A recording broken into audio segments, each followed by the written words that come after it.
en Vetus fyrcylindrig diesel om 80 hästar. Har gått dryga 130 timmar. Och det här, det är våran propeller. Det här är vårt backslag. Det är en Twin Disc Technodrive. Och lite längre bakom här så har vi där våran propelleraxel. Så det här är helt fel.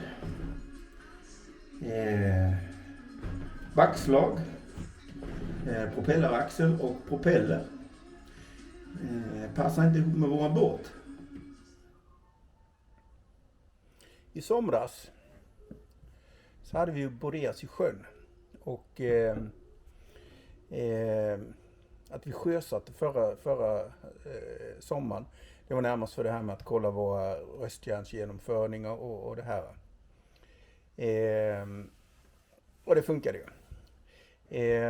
Men en av de sakerna, om man säger, som jag reflekterade över när vi var i sjön, det var det här med motorn. Jag tyckte inte att det var något riktigt bett i propellen, om man säger det liksom inte, det bet inte i vattnet på. Jag menar, vi har ändå en ganska ny motor. Och på 80 hästar. Jag tyckte att den skulle göra lite bättre ifrån sig än vad den gjorde. Men i alla fall, om man säger det var inte något riktigt bett i vattnet. Så när vi kom upp nu i höstas så tog jag kontakt med en herre i Lidköping. Och han bad mig liksom mäta, eller ge måtten på båten och mäta propeller och sådana här grejer. Varvtal på motorn och vad vi hade för backslag och hela den här biten. Och när han väl kom tillbaka eller återkom med vad han hade fått fram, det var ju liksom det här att det var i stort sett helt fel alltihopa. Att motor och backslag inte passade ihop med propeller och det här. Och framförallt inte med båten. Det han sa, om man säger, det var han skulle kunna, han trodde, om man säger, eller när han pratade om det här så sa han vi skulle kunna ungefär 25% av motorns effekt skulle vi kunna få ner i sjön med den konstellationen vi hade. Och var det så att han gjorde en optimal propeller utifrån vad vi hade för motor och backslag och det här, så skulle han kanske kunna komma upp i låt oss säga 50%. Jag har för mig att det var de siffrorna han pratade om. Så vi skulle liksom aldrig, om man säger, kunna nyttja motorn fullt ut i förhållande till den båten vi har.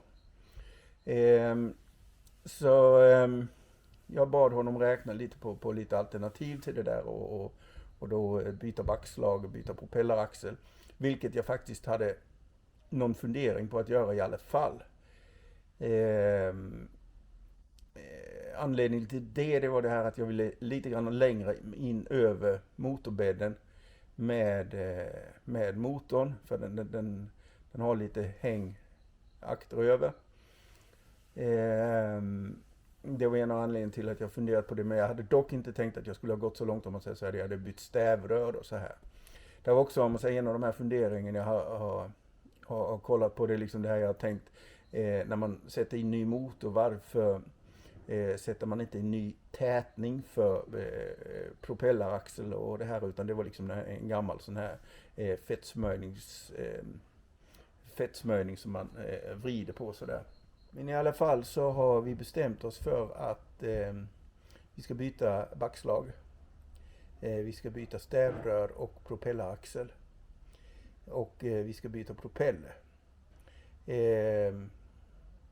Det innebär ju en massa extra jobb, men det har vi ju, extra jobb har vi i alla fall, så lite till det spelar inte så stor roll, anser vi. För vi tycker liksom att ja, men är det så att vi gör det, så är det lika bra att vi gör det ordentligt. Jag tycker, har vi 80 hästar i motorn, så är det lika bra att vi kan nyttja de hästarna och få ut dem i vattnet. Så vi ska flytta fram motorn för att kunna få loss backslaget, som då ska bytas mot ett annat. Och i och med det så får vi liksom också bort propelleraxel och allt det här. Jag hade nog tänkt och eller jag hade tänkt att ta loss motorn i alla fall och flytta den framåt. Bara för att kunna göra i ordning där, om man säger, i själva motorbädden och så här. Och fixa till och så att det blir snyggt och prydligt. Jag är också lite nyfiken vad som finns i det här utrymmet under motorn, som är ett tomutrymme. Får bara något hål och fira ner en kamera eller något. Ja, men bara så att vi får det snyggt och prydligt innan man börjar bygga ett motorrum. Det är också lite andra saker som jag vill göra med avbärgningen, eller hur man har valt att bygga den här avbärgningen med Svanen.